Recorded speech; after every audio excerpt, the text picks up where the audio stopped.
Right now, a lot of countries are actually experiencing high inflationary rates. This high inflationary rates or trend has actually affected people negatively one way or the other, most especially when it comes to the area of consumer price index, the price of goods and services in society, in the area of transportation, feeding, and every other thing.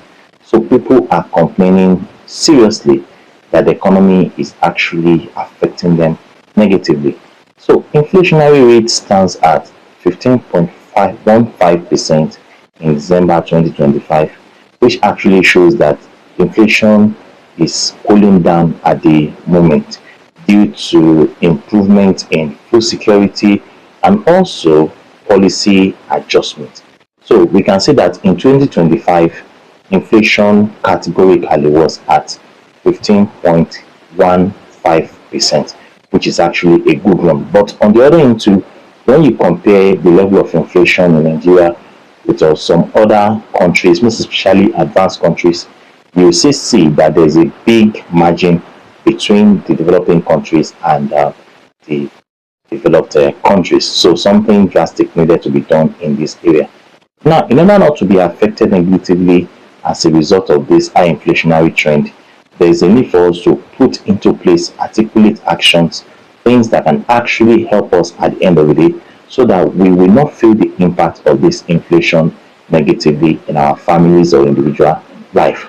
Currently, about 62% of the population in Nigeria actually live in abject poverty.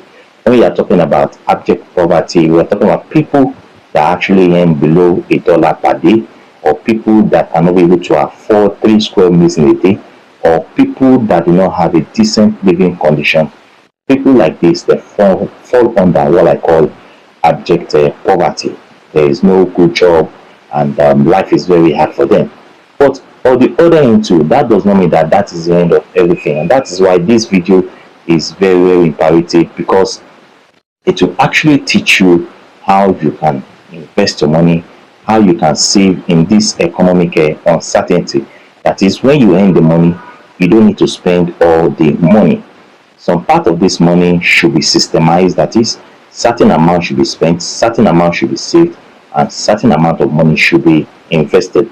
Because when you're talking about investment, investment is actually the key to the future. Investment is what can actually guarantee you a financial freedom in the future when you are not working, because old age is very, very expensive. The more we grow every day, the more older we become. So there will be a time in your life you might not be able to do some certain things which you have been doing before, and because of that, it might affect you one way or the other in the future. And that's why you need to prepare yourself. You need to know how money actually works. You see, consumer price index, which is CPI, growth has been slowing down, with food inflation dropping to 11.0% in November 2025, because right now they are telling us that inflation is cooling down and the price of goods and services are actually coming down one way or the other. But yet, we have not been able to feel the impact at the end of the day. Most Nigerians, they live from paycheck to paycheck. What I'm saying here is that most of us are actually borrowing money from one mortgage financial institution to another mortgage financial institution, because the money is not enough and people needed to survive. And because of that reason, a lot of people are borrowing, they are living from debt to debt, which is not a good one for the economic system. About 64% of Nigerians actually have a savings account. It's actually good when you have a savings account, but unfortunately, most of these savings accounts don't even have any cover inside. If you calculate the percentage of people that actually have a savings account and how much they have there, the number is very, very small. In other words, even when these people have the savings account or they open the savings account, there is no money in that savings account, because the economy is not smiling. So the cost of keeping yourself, the cost of livelihood is very, very expensive. So it costs a lot of money to eat, to drive a car, to pay for your rent, to pay for your student school fees, to do so many miscellaneouses. It costs a lot of money, and that's why a lot of households cannot survive or find it very difficult to survive in this economic condition. So despite the fact that people have a savings account, most of these savings accounts are actually empty. So we need money to survive, but unfortunately, a lot of schools that we go right from our kindergarten age down to secondary school, primary school, university level, OND, and the rest of them, PhD, masters, and the rest of them, they will not teach us how to actually, make use of money, how to make money. Most of the schools you actually go will teach you the principles, the fundamentals. They will not teach you how to make money. So it is now your duty to learn how to make money, because money is all around us, but unfortunately a lot of us don't know how to make use of this money. So nobody will actually tell you that keeping money in the bank cannot guarantee you financial freedom, because the reason is that a lot of us we are very fond of the fact that we keep our money in the bank, and most people actually believe that when you keep the money in the bank, it will guarantee you financial freedom. It is not possible. I've always stated this in my video, that when you keep your money in the bank, that is not the key to financial freedom. The reason is that inflation will eat into that money. Number two is that when you keep the money in the bank, banks will not pay you interest rate. When you keep your money in the bank, number three, the banks will lend your money to other people, and the banks are going to be making a lot of money. So you need financial education to be able to know all these things, that keeping your money in the bank cannot make you rich. The reason is, number one, inflation will eat into that money. By the time you take that money without any interest from the bank and you spend it, you will discover that at the end of the day, that money will lose value. So it is not encouraging when you put your money in the bank, because it will not yield any interest rate. Number two, the bank will lend out your money to other people and make more money. And that is why today a lot of banks are very, very, very rich. They are very, very rich. You see, keeping money in the bank makes the money to lose value. So when you keep money in the bank, money will lose value.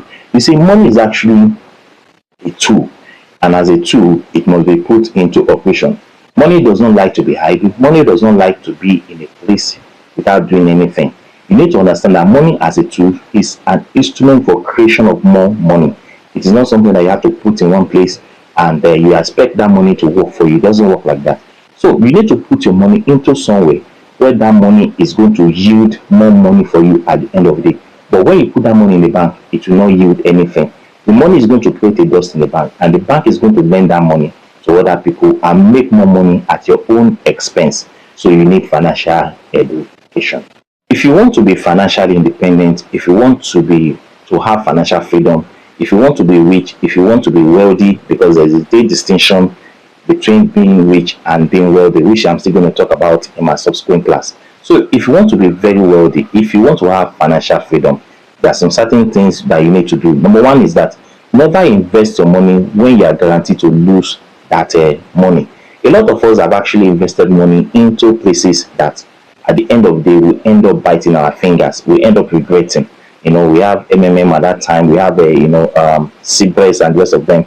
Because of the greedy nature of human being, we actually believe that when we put those money in those places, it will generate us a lot of exorbitant profit, gargantuan profit, large amount of profit. And at the end of the day, what happens? The money gets lost. We end up regretting our life. So whenever you know that something that you want to invest your money will not guarantee you any profit, don't put your money into it. So never invest your money when you are guaranteed to lose that money, because at the end of the day you may end up regretting. So, and that is the reason why most people, most especially the rich, the wealthy class in the society, they don't put the money in the bank. The kind of money they put in the bank, I'm not saying that they don't put money in the bank. The money they put in the bank is only for savings. It's only for savings, and it's also the money that they spend on daily basis. Those are the money they keep in the bank. But the money that they use for investment, they don't keep it in the bank, because at the end of the day, that money will yield profit for them. So when you put your money in the bank, it does not yield profit. So don't put your money or invest your money when you are guaranteed that you are going to lose, most especially keeping your money in the bank. So another reason is that banks use what I call fractional lending, where they give this money out to some people and they make a lot of profit. So imagine you put 1,000 naira in a bank account, for an example. Through fractional lending, that means that 1,000 naira, the bank will lend it to individual A, they will lend it to individual B, to C, to D, to E, to F, and it continues like that. At the end of the day, The money you put there, how much does it generate you? It doesn't generate you anything, but it has generated the banks a lot of profit, because right now banks are charging 27% as interest rate when you go to the bank to borrow money. You see, you can imagine that when you borrow money from the bank, you are going to pay 27%, which is a very big amount of money. But at the end of the day, at the end of every financial year, what do you get as your interest? 0%. So 27% goes to the bank from individual A to individual B to individual C, down like that. It continues like that. So calculate 27% by maybe 1,000 individuals that have actually gone to the bank to borrow that money from them. That means that the banks are making a lot of a profit, but you are not making profit. And that's why you need financial education, to know that keeping your money in the bank, most especially money that you don't need at that crucial time, a point in time, is not good enough for you. It is detrimental to your own financial freedom. Banks make a lot of money every year. Banks make a lot of money every year, but the individual account holder does not make any money. That is, they are always very, very broke. So that money that you collect at the end of every financial month, when you collect your salary, this is what you need to do. You need to break it down into three parts. You need to put it into what I call spending. You create another account for savings, and you create another account for investment. So the money you spend on daily basis should go to the first one. Then the other one, which is for savings, should go for a period of emergency. Life actually happens. Anything can happen at any point in time. So that money you put in savings is actually for a period of emergency when you needed the money. Then the money you put on investment is the one that you put there to secure your financial future, to secure what I call financial independence. A lot of people actually believe that when they put the money in the bank, it will actually secure their financial future, especially when they spend, when they save the money in that bank account. I was a victim of that some years back, where I actually believe that when I put some money in savings account, that will secure my financial future. But along the line, I was able to improve my financial education and realize that when I actually put that money in the bank account, it does not generate any profit for me, because the money will be there. For example, if I put 500,000 naira in the bank account today as a savings, it will be there as 500,000 naira at the end of that financial year. Maybe at the end of the day, they might pity me and give me maybe 30,000 or 40,000 naira. Is that money? That is nothing. Now imagine if you actually invest that money into, for example, money market fund, or maybe balance funds, or maybe ALA, or fixed income funds, and the rest of them. You are rest assured, for example, money market fund, you are going to earn 17% as interest at the end of that financial year, which is a big amount of money. So when we put money in the bank account, it does not generate any profit. It does not generate any interest. The banks are making money every time, and bankers and banks officials are traveling all over the world based on our financial ignorance. Then you also need to understand that you don't need to be like the majority that earn the money and spend the money. You see, in every society, there are two classes of people. We have the majority and the minority. The majority constitute the have-nots, the middle class, and the lower class, while the minority constitutes the rich and the wealthy class. So the question is, which class do you actually belong to? You see, when you talk about the majority, these are the classes of people that when they earn the money, they spend the money. They use the money to increase their credit facilities so that they can have access to more loans and more credit facilities from the banks. Then you have the minority class that when they earn the money, they know that the money is a tool for the creation of more money. They use that money to buy more money. They use that money to make more money. They don't spend everything. But for the majority, they want everybody to see them as if they are actually rich. They live this fictitious life. They want to belong to the minority class, by spending a lot of money on luxurious things. And most of the money that they're actually using to spend on these luxurious things are money that they use or borrow from credit facilities or credit, buy now, easy buy now, pay later. By the time you calculate the amount of money they are actually paying as interest for that buy now, pay later, easy buy and the rest of them, you realize that they are paying a lot of money. For example, if you buy a phone of maybe 250,000 naira now, and you want to pay back to easy buy, you are going to pay like 70 something thousand naira, depending on how fast you want to pay that money. So the longer it is to pay the money, the bigger the amount of money you are going to pay at the end of the day. So you can imagine that. Calculate the amount of money that you are paying as interest to easy buy now and pay later and the rest of them. You realize that you are paying a lot of money, and that is why you don't need to bring the majority.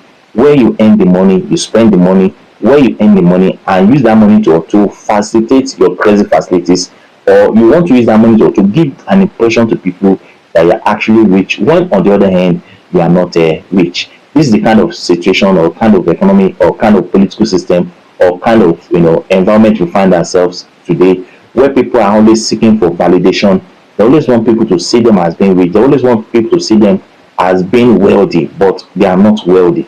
They live on credit facilities. If you fail today, you don't have any excuse for failure. If you are not rich today, if you are not wealthy today, you don't have any reason. You cannot blame the sun, the moon, or your ancestors or anybody has been responsible for your being poor. You can't blame anybody, because the mechanism or the instrument for making wealth is already around you, and you need to seize the opportunity and use it very, very well, because the opportunities are all over there around you. All you need to do is to have what I call financial education. When you have financial education, you are going to understand that when you earn the money, you don't need to spend all your money. When you earn the money, you invest some certain amount of money into investment portfolio mechanism that can generate money from you on every time. For example, I make money every day. So it depends on how much I'm willing to invest. And don't forget that you need to go through what I call a decade of sacrifice. Because a lot of people say that I want to invest money and I want returns now. No, it doesn't work that way. You have to build it over time. And that's why we call it a decade of sacrifice. We are talking about 10 years, 15 years, 20 years. After that time, if you are consistent, if you are pragmatic, if you are resilient, if you are determined, if you are focused, after 10 years is enough for you to become wealthy. That is, you have actually gone through the decades of sacrifice, and now your money has yielded returns. For example, if you invest like 20 million naira now, in the next 10 years, you can be rest assured that 20 million naira will generate you like 36 million naira, which you can actually retire on in the Nigerian economy now. That means that at the end of the day, you are going to be paying yourself salary. That is the profit that is given you at the end of every financial year. You split it into 12 calendar months, and at the end of the day, you are going to be paying yourself salary. So you don't need to work again, because money is already working for you. So I hope you have actually gained something in this video. If you have gained something in this video, please subscribe to this channel now. Follow my channel now. Follow my page. And don't forget to share this video to people out there. And don't forget also to leave your comment and like my video. Till I see you next time. Thank you so much, and God bless you all. Bye-bye.